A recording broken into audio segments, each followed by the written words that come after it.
Hello, I'm Dr. Almarie Munley from the School of Undergraduate Studies. Part of the theme for today's roundtable is on information literacy and how one becomes informed about other cultures. The best way to become culturally literate is to simply listen to the stories, struggles, and perspectives of people from those cultures.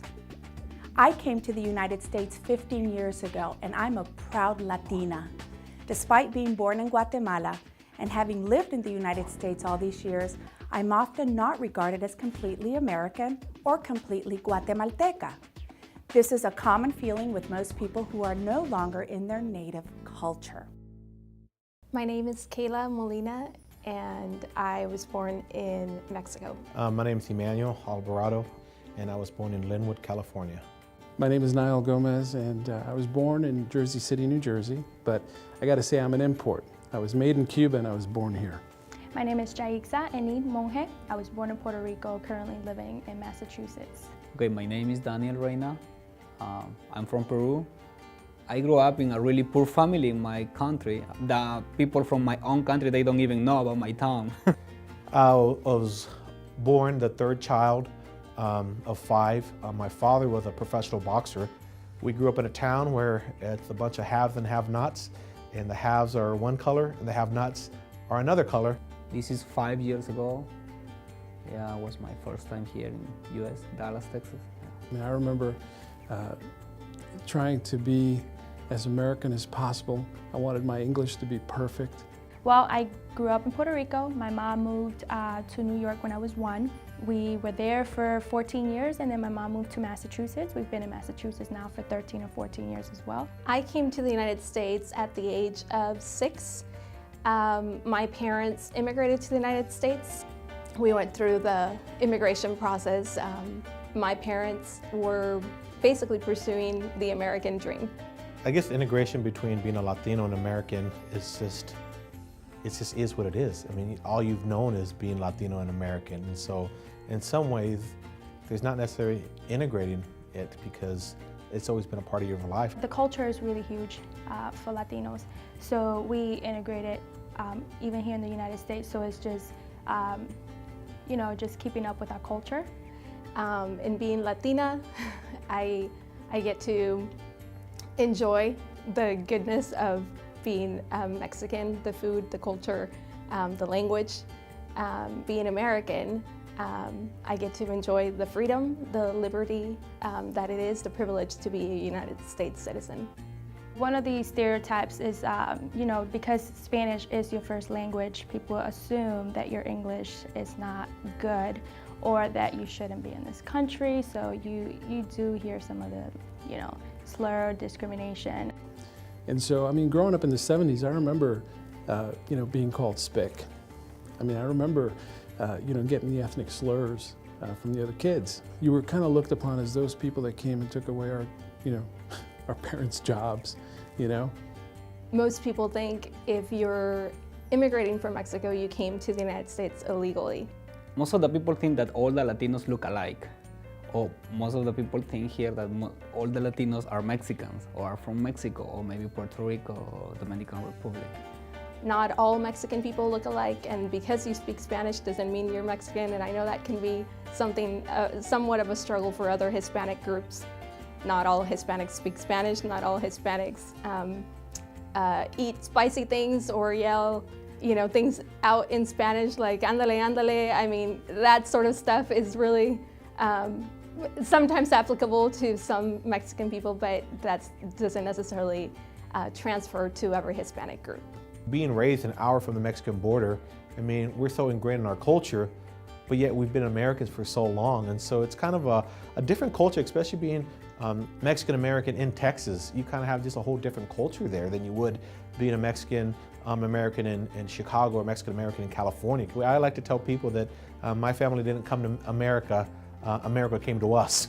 I guess having to deal with my identity between being a Mexican-American and then being an American is just of just embracing who you are and not trying to be all things to everybody. I mean, the way I was raised is a lot different than other people were raised. And so I just in some ways share my stories and let people know that this is just how I was raised. It's not better, it's not worse, it's just different. Yeah, while growing up, it was a little weird because I felt like I didn't fit anywhere. You know, I would go to the island, which is where I was born, and because I would speak the English language, they would look at me like, oh, she's Americana, you know, and I'm like, no, I'm really not. In some ways, I understand the need and the want to hold on to your culture because I want to hold on to that. And so, but there's also a need to also assimilate and be American. And so, and that's I guess the struggle is to assimilate and to become an American, but yet still hold on to that culture that you find so dear to your heart. Since I've been in the United States, I realized how important it is to have a support system from people that are not only similar to me interest-wise, but culturally similar to me. I never realized how important the support that I get from amigas y amigos is really to me. When I came here, I found some good people from Argentina, some other people from Puerto Rico or Mexico, and yeah, it was, you know, it's some kind of community that we Latinos, it's very particular for Latinos. Probably the biggest challenge that I see is making it all fit. Being Latina, being American, being Christian, being actual Latina, as in being a female, not Latino. Finding the balance between all those things is the biggest challenge. I love the culture. I love the people. I love the food, the music. It's just, all of it is wonderful. Because we're very social and we love to be surrounded with lots and lots and lots of people. The more the merrier. Don't be afraid of us. Don't be afraid of our lack of personal space sometimes in wanting hugs or wanting just a little more physical contact maybe than you normally get with other cultures. Latinos, I think, you know, their boundaries are much closer, you know, to kind of like right here. So they just kind of get in their space and, you know, they're very warm and very expressive and, you know, huggers and kissers. And We are very spontaneous most of the time. So when we try to do something, we try to find a balance, well, especially most of the Latinos trying to find a balance between get some fun and at the same time do some work. Reach out to us. I think we're very open to any other culture. In the Latino culture, everyone's familia. We always are focused on the family. We are not very individual. We don't think individually. When we think about something, we are thinking the whole family. If I were wholeheartedly going to follow and grasp the individualistic mentality that is pretty accurately portrayed among American individuals. That would definitely be in conflict with my family, and it has at certain points of my life. As a Latino that's trying to pursue education, sometimes you have some of those that may look at you as trying to Americanize or trying to be less Hispanic or something. In our Hispanic culture, sometimes our families tend to not necessarily settle for less, but be okay with not pursuing more. A lot of Hispanics tend to settle for, oh, well, you got a high school diploma, that should be good enough. You can get, you know, a better paying job than us, your parents, ever did. I chose early on to not go along with that mentality.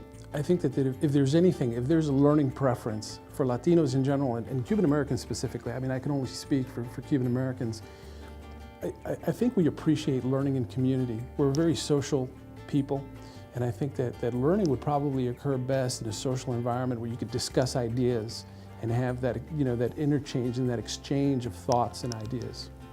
I guess what I would want non-Latinos to know about being a Latino in America is that we are Americans. We have to straddle both worlds, and it's both worlds that we enjoy. I do consider myself American. When I took the oath and became a United States citizen, I fully and wholeheartedly made that decision, and I do not consider myself loyal in any way or form to Mexico, even though that's the country where I was born.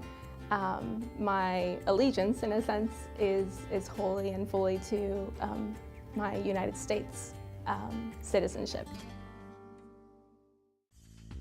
As you can see, we're all proud of our heritage. It's important for us to listen to each other, learn from our stories, and remember that the majority of cultures represented within the United States came here from other lands. And yet, we're home. The United States is our home, and we're excited to participate and contribute together to the overall fabric of this great nation.